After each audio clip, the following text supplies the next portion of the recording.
Well, good afternoon. Thank you all for being here. I appreciate you all giving up your Saturday and Saturday afternoon. I have some information to share with you, but really I really want to be able to answer some questions. And so if anyone has specific questions at the end, I'd be more than happy to answer them. And so before we get going, a little bit about me. Again, my name is Drew Burkeybile. I work here at UCM. I currently am the Assistant Director for Graduate Education and Research, which Graduate Education and Research is one of two offices that make up our grad school. At UCM, we essentially have two primary offices that make up the grad school or the graduate studies, and I work in one of those two offices. I've been in this position for almost 4 years, and so going on year number 4. A big part of my job is working with grad students all across campus, all across different programs in our academic areas.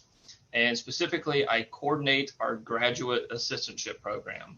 And so I work with all the GAs across campus, making sure they get hired and making sure they get going in their GA positions. And so that's a kind of a big area that I do, and where a lot of this information today is coming from. Also, prior to this role, I worked here at UCM as an undergraduate advisor. And so I worked with undergrad students and advised them through their bachelor's degree. And a lot of those students that I worked with were planning and went on to grad school. And so I've written several recommendation letters for grad school. I've kind of counseled some students on going to grad school and answered a lot of those questions as well. And so again, a lot of this presentation comes from that experience, working as an undergrad advisor and working with students to get to grad school as well. And so just a little bit about me as well. I do kind of want to get a sense of who is joining me today. And I will say you don't have to turn on your video if you don't want to. I completely understand. That's kind of one of the nice benefits of virtual presentations. Oh, Isaiah joined us. Hey, buddy. But it does help me to kind of see some reactions and something, so that way I can go along with it. Hello, Chris. But I would also like to get a better idea, obviously, in addition to being here, if you would use the chat feature. I can see your name. I assume that's your name, or at least that's the name you're going by today, which is kind of cool. But if you would tell me what college or what university you are currently at. I assume most of you are probably juniors or seniors or maybe into grad school already. So tell me what grade you're in, what level you're in. If you are an undergrad student and you're looking at going to grad school, let me know. Give me a yes or no if you have actually applied to grad school or not, yes or no, just so I kind of have an idea of where you're at. I'm going to just check those, move this out of the way here.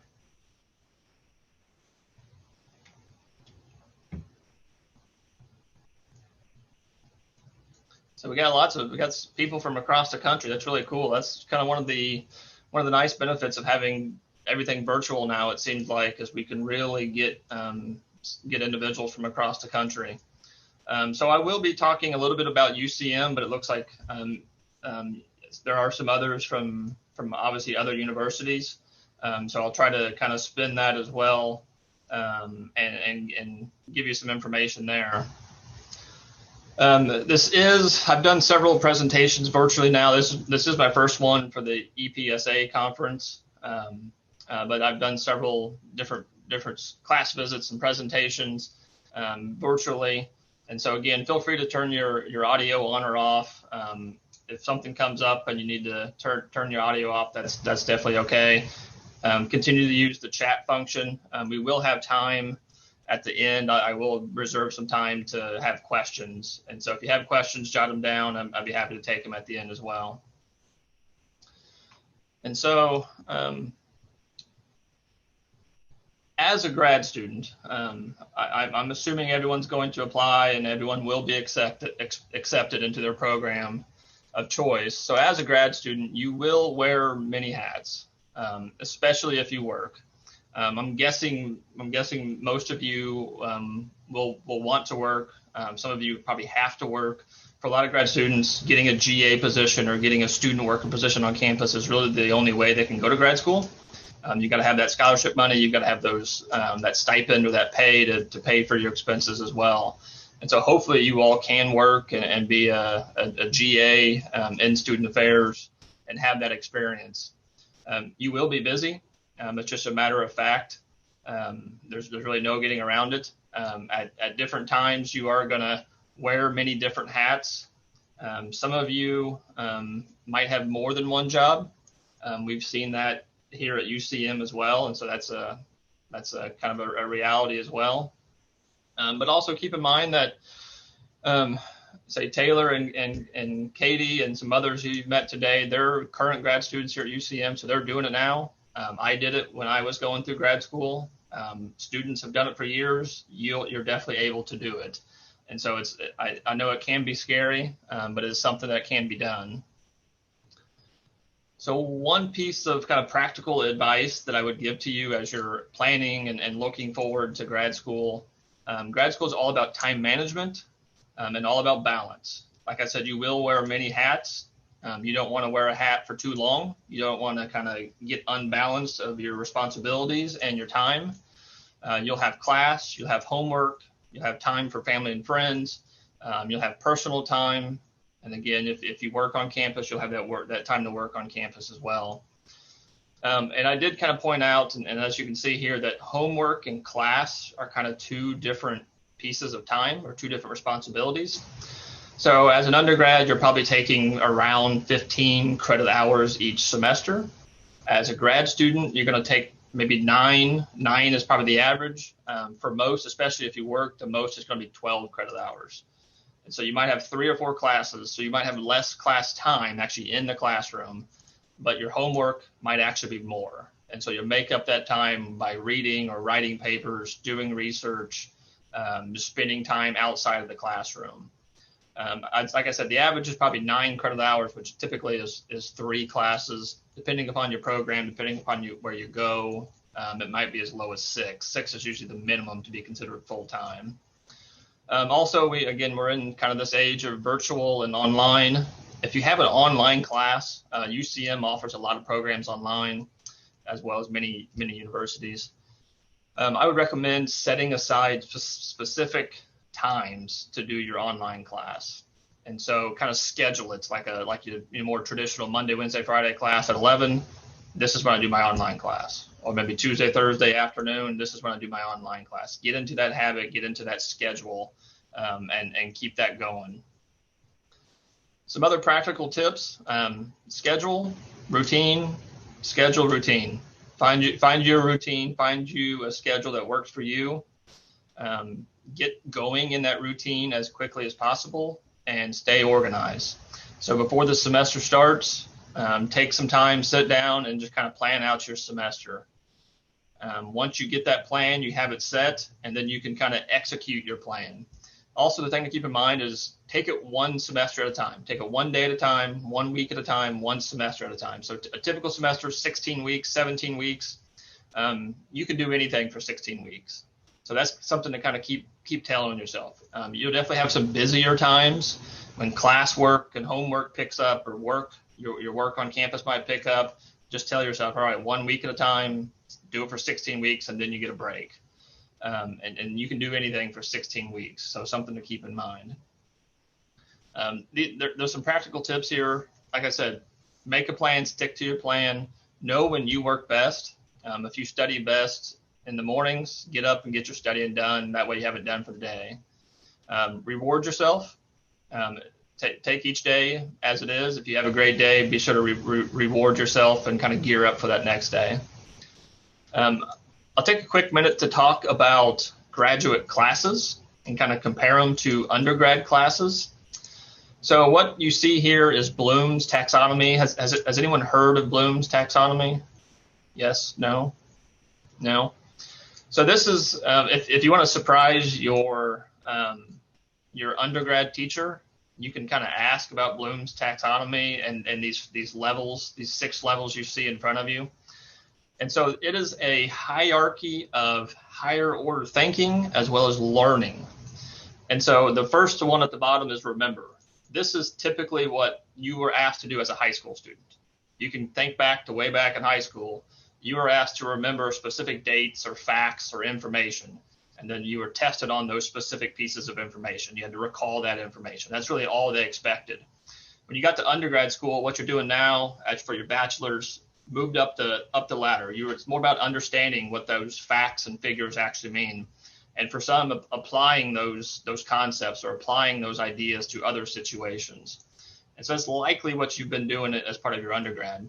Grad school focuses on the top three: analyze, evaluate, and create. And so at grad school, it's going to be less about recalling and understanding information and more about what you think.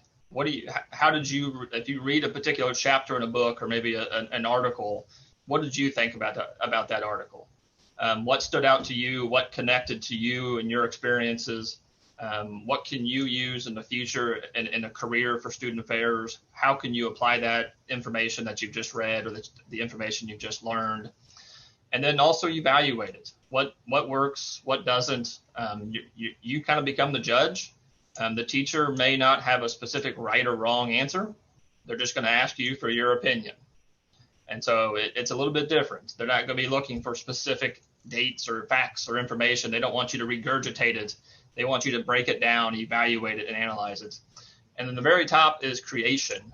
This is where doing a thesis comes in. So not every program has a thesis, and hopefully I encourage you not to be scared off by a thesis, because this is where you can create new information. This is where you can answer any research question that you might have, or any question in general that you might have. And so that creation of new information or combining information into something brand new is also all about grad school. That's kind of the main purpose of grad school. And so a lot of cool things you can do there. But like I said, not every program requires a thesis, so it's not something you have to do. And that's, as you're looking at grad programs, maybe that's a question you can ask. Is there a thesis requirement, or what's that look like for your program? And so it looks like some of you have applied or in the process of applying. So that's really cool. I like to see that. So I want to talk a minute about program admissions. And so every program that you may have looked at or are looking at has specific admissions requirements. So an undergrad GPA says, all right, you have to have this specific GPA. Some programs require the GRE, which is the graduate record exam, which is essentially the ACT or the SAT for grad students. Some require it, some don't. Programs also require like recommendation letters or letters of reference, a statement of purpose. And so it's a way to kind of get a writing sample from you, but also get some information from you as well. So one thing I want to point out as you're kind of looking at these requirements is the programs that you're applying for, they've been around for years, more than likely. They have faculty and program coordinators that have been doing this for years. And so those requirements to get in have really been fine-tuned. They've had years of experience to see, all right, what actually makes our students successful? If a super high GRE doesn't really make a difference in our students graduating, they're not going to require it. If a super high GPA isn't making a difference, they're not going to require it. And so you should feel confident. If you meet those admissions requirements, you should feel confident that you can be successful in your graduate program. Because again, those faculty members, those programs, they've done this for years, they've got experience, they know what's going to work. And nowadays, you'll see, you may have already seen it, but a lot of people are going away from GRE. The GRE score is not necessarily a predictor of student success, especially if you have a high GPA. So some programs will say, all right, if you have above a 3.5 GPA, you don't got to take the GRE, which saves you a lot of time, saves you some money as well. So that's something to look for as well. If you can capitalize on that, that's a great opportunity. Also, their programs look at more about fit. I'll use my air quotes, fit in the program. And so it's not necessarily about GPA or GRE scores or transcripts. It's more about you personally. And so a lot of times you'll do an interview, and obviously it'll be probably more than likely via Zoom or virtual at least. So do a practice interview. Doing an interview on Zoom is a little different. And so I know here at UCM, our career services office will allow you to do practice interviews. And so talk with your career services or talk to somebody in your program now where you're at and see if you can set up a practice interview and do the virtual interview. A lot of our programs will do the interview as part of the application procedure. And again, it's not necessarily about GPA or your grades now as an undergrad. It's more about how you fit in the program. And the other way they do that, one's through interview, and the two is through some sort of writing sample. So I mentioned a statement of purpose. And so they're asking you to basically give us maybe it's 500 words, might be 1,000 words, maybe 2 pages. They usually put a limit on it. But tell us why you're interested in this particular program at this particular institution. And so they're kind of looking for what interests you. Does it fit with your career path? That's a big one. So if you want to go teach, if you want to work in student affairs, if you want to work in administration, make sure what you want to do is going to be the right fit for that program that you're going into. And again, I would recommend spend some time on that writing sample. If they ask for it, spend some time on it. Take it to someone to edit and proof it. If you have a writing center on campus, you can take it there and they'll look at it for you. And then lastly, kind of on the admissions, make sure you provide good references. Again, this is another way that our programs can get all right, what type of person are you? Are you going to fit well in our program? Are you going to fit well at our institution? Try to find references who can provide accurate information and provide an accurate representation of who you are. And so you likely have several different faculty members that you've been with, but if you can find someone that can talk specifically to your strengths and really who you are, that's who you want to go with, are those individuals. So next, I'll talk a little bit about imposter syndrome. So I think we've all been in this situation that Big Bird's in right now. We've all kind of been in a room and you kind of looked around, you're like, man, I just don't fit in here. Something's a little different. Well, this is how imposter syndrome feels. This is kind of a more official definition of it.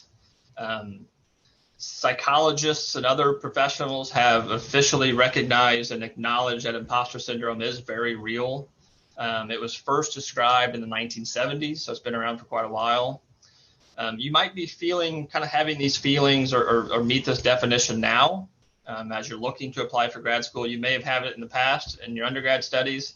It also happens a lot when you start a new job, whether that's now in your all's current lives or in the future. It might be something that you come across and have these feelings in the future as well. And so it's something to recognize now. I kind of wanted to talk about it just so you can recognize it. If you are having these feelings now, I'll give you some kind of practical advice. But then also, if it comes up when you're in grad school, as we talked about, you'll do a lot of things. You'll be very busy. Grad school can be stressful at times. And so it's important to kind of remember some of these practical tips that we'll go through next. So another way to look at imposter syndrome is having a form of intellectual self-doubt. So you assume that what you know is much less than what everyone else knows. And so you kind of have that fear of, man, all these students are applying to grad school and there's no way that I'll get accepted. Or once you're in grad school, all right, I made it in, but I don't know as much as all these other students that are in my cohort. In reality, it's the same. Again, we talked about the admissions requirements. They're there for specific reasons. So once you're in, you're in. You've met the requirements. You can be successful. So what you know is exactly the same as what everyone else. So imposter syndrome, those feelings can be accompanied by anxiety and for some depression. And so again, it's important to kind of recognize these feelings and recognize that that as you're having, it's completely normal. You have that feeling that you don't know exactly what you're doing. And again, that's very common once you get into grad school. Again, you may have had some of these feelings already, but once you get to grad school, it might feel some extra pressure as well. So something to keep in mind as you're moving forward. And so by definition, pretty much anyone who feels imposter syndrome kind of suffers in silence. It's not talked about. Everyone assumes it's only happening to them. You're the only one who's having these feelings. However, that's it's the complete opposite. It's completely untrue. Everyone has these feelings, and they happen all the time. So Katie, who's on the call here, a UCM student, kind of confirmed in the chat about imposter syndrome. So as I said, many people feel like have these same feelings, and so I developed this chart of who gets imposter syndrome. And so you can see in green there are a certain chunk of people who get it. The ones in yellow are other people who get it, and then the ones in blue are literally everyone else who also get imposter syndrome. So again, don't feel like you're the only one. This is an exact representation, and it doesn't matter as far as it doesn't discriminate based upon age or race or religion or background. Imposter syndrome is something that affects everybody. Also, kind of the timing of it. You might feel it for a short time. It might be kind of a limited experience of imposter syndrome. It might go on for a longer time. It can come and go. So you might feel it for a little bit, and then it goes away, and then it comes back. All that is very common, and it's all very normal. You probably have heard the kind of the saying or the kind of joke of "fake it till you make it." That's a pretty common expression. It's directly related to imposter syndrome. But the truth is you're not faking it. So you've done your work, you've done your homework, you're smart enough to be here. So just keep reminding yourself that you are here for a reason. And again, there's grad students across the country that are going through the same experience. So a few ways to overcome or cope with imposter syndrome. Obviously, if there are negative people in your life, you've got to set some boundaries. That's to me, that's kind of rule number one. If you've got some obvious people who are impacting your mental health, especially if it's impacting your mental health, rule number one, set some boundaries. The other challenging thing is don't compare yourself to others. Again, you'll get into a grad program and a cohort of individuals, and it's very hard to do. Again, a lot of grad classes are discussion based. So you'll get into the classroom and the instructor will throw out a question to the whole class and you'll just start talking about it. And it's a really challenging not to try to kind of one up or try to keep up with your cohort students. And so try not to do that. Just know that you've met the requirements to be there. And not everything has to be perfect. You don't have to be the expert. Your faculty member is not expecting you to be an expert in your field right away. So that's definitely something to keep in mind as you go through it. And then some more practical things. Another big one that I would recommend is get a coach or a mentor. So I know the conference today sets you up with a mentor. You had the option of meeting with a mentor today. I'd highly recommend doing that as you're going through grad school. Whether that's a faculty member on campus, a staff member, maybe another student, someone else. If you do change institutions, maybe somebody else back at your institution, your university where you're an undergrad student. Find that person who you can talk to and set up that relationship for them to be a coach or a mentor. It's always good to be able to talk with somebody about it. Being able to go back and lean on somebody for advice, let them know how you're feeling. Again, a lot of people kind of suffer in silence and don't want to talk about feeling like an imposter or having these feelings. And so I'd recommend finding if there's at least one person to do it. Similar, build up a professional network of support. And so here at UCM, our CSPA program has a student organization that puts on this conference today. That's a great way to find others in similar situations. I'd also encourage you to find support in a network outside of your academic program. So when you go to grad school, there are no gen eds. Obviously, you all have taken gen eds. That's kind of one nice thing about grad school. There's no gen eds. You jump right into your academic area, your major, and that's all it is. You will have all the same students or most of the same students in your classes. That's good. You can get to know them. But again, I would recommend getting to know people outside of your academic area as well. So I know here at UCM, we have a graduate student association, and most universities have a graduate student association. What that is a campus-wide or university-wide student organization for all grad students. And it's typically the governance group. So you probably have a student government association. This is kind of the graduate version of it. It's a great way to get experience, meet new people, meet other people. And then if you want to take leadership roles, if you want to serve as in a leadership role on the government association, that's a great way to do it as well. I would also recommend, as you're kind of going through your program, be sure to kind of look back at where you've come from. And so this is something that I would recommend to do on a regular basis. Especially if you kind of have a bad day, maybe it's a bad week. I think we all have those. Take 5 minutes, take 10 minutes. The previous slide, I think it said look at your resume. That's a great way to kind of easy way to do it. Go back and look at your resume, update it, see how far you've come. I'd also recommend kind of doing it each semester.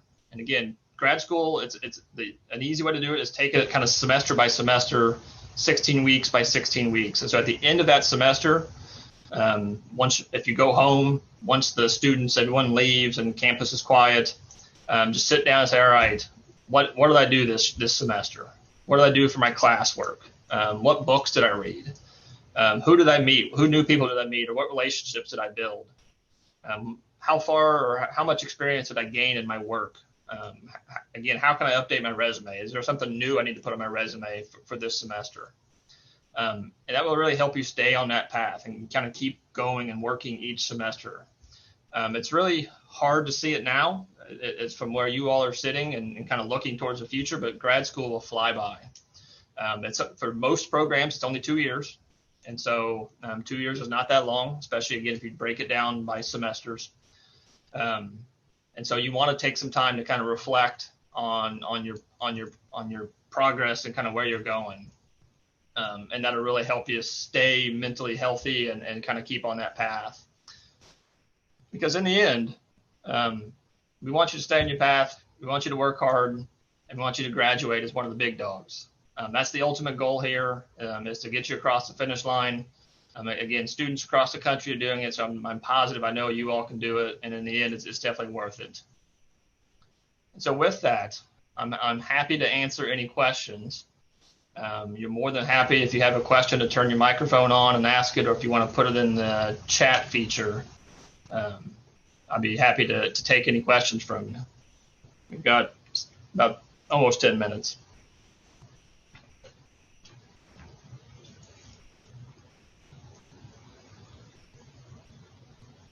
I'll toss one out there. Yeah. So what advice do you have for students? Let's say they get into their graduate program and after like 1 or 2 semesters, they realize that the program that they're in isn't really for them. What advice would you give those students? Yeah, that's a good question, and that's something that does happen. There's not a real easy answer. I guess my first piece of advice would be kind of weigh out your options. There are different options. Unfortunately, there's typically not a great option. It does depend upon kind of how far you've gone in the program. As I mentioned, there are no gen eds in grad school. When you get into a grad program, if it's a student affairs program, all your classes are student affairs. So typically that means it's going to be harder to switch to something else. If you switch to biology, for example, those student affairs classes are probably not going to transfer over or switch over to a biology program. If you change that dramatically, that's going to be a challenge. And so that's kind of a realization you're going to have to come to and just say, yeah, I'm changing directions in life, changing career aspirations, whatever that may be. And that just may be a matter of fact. If it's more of a smaller change, I mean, that's something that might be easier, or if you're going from student affairs to maybe a teaching, if you want to go and still in education, but maybe a different area of education, then it's maybe an easier change where some of those classes can still be used in that new degree. And so I'd really recommend just asking lots of questions. If you find another program and you say, boy, that looks more interesting to me, go talk with that program coordinator. Go tell them what's on your mind and see what they have to say. Typically, if you can get admitted to one master's program, if you can get admitted into the grad school, you can get admitted to another one. So usually admissions is not a problem. A big concern is kind of those classes you've already completed, and if they can switch to a new program. And then also some programs, again, using UCM as an example, a lot of the students in the CSPA program work on campus as GAs. And so if that's the case, I would recommend reaching out to your supervisor if you do work on campus and say, hey, if I switch programs, are there any issues with that? I can tell you, I mean, if you're a UCM student, I want you to be a UCM student until you graduate. I don't care if it's biology or CSPA or English or math. I'd love to have you here until you finish whatever degree you want to finish. The other thing, I mean, you can get 2 master's degrees. And so maybe you've gone 2 or 3 semesters into a program and you say, man, I've put in too much. I don't want to bail out on it. You can finish it and then do another one. Or we have graduate certificates. So our certificates can typically be completed in 1 year. They're 12 credit hours, so 3 or 4 classes. And so maybe you finish your degree and then tack on a certificate from something else. And so do your research, go talk with the faculty, kind of check everything out before you make any decisions. Awesome, thank you.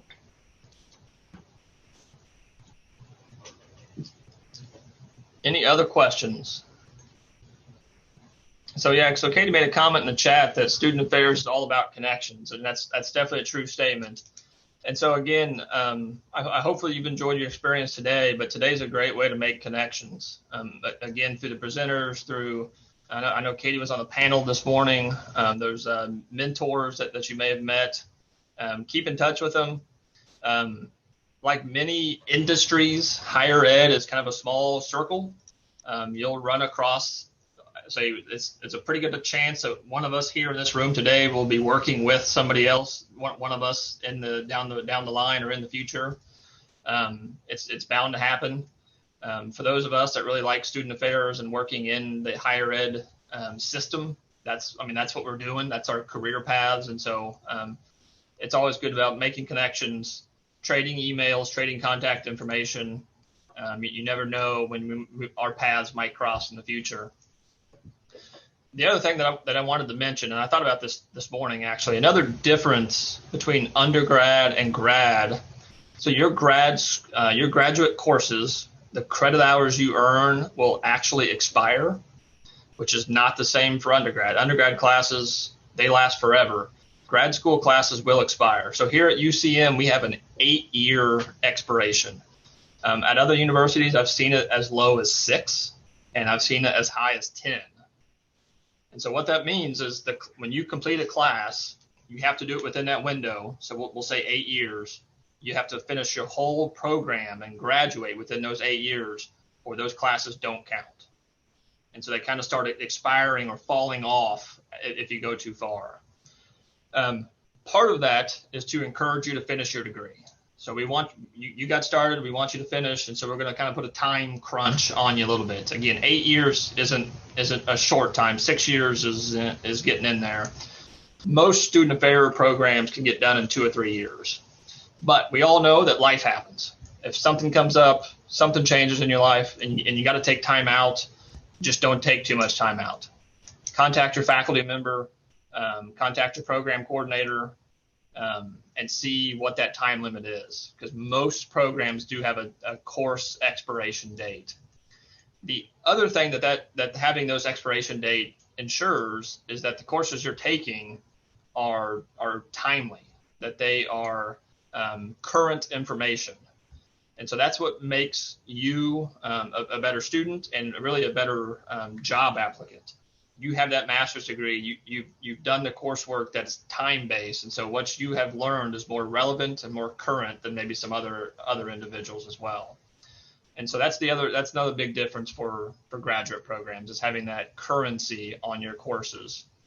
So again, if you do take time out, if it does take you a little bit longer for personal reasons, make sure you don't go beyond that time limit and start losing that credit. That's a challenge. Other questions? So if you haven't already, it looks like most of you are applying or in the process of applying. If you haven't, try to go talk with that person that's making that application decision or admissions decision. That way they can put a kind of a name with the face with the name, and then that way they know you're legitimately interested. Again, they know what your plans are, making sure you are a right fit for the program. So if you can, try to go either in person, on the phone, virtual, however you can do it. Go talk with that person who's making that admissions decision.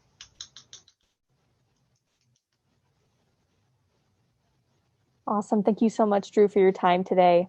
Yeah. Thank you all. Have a good day.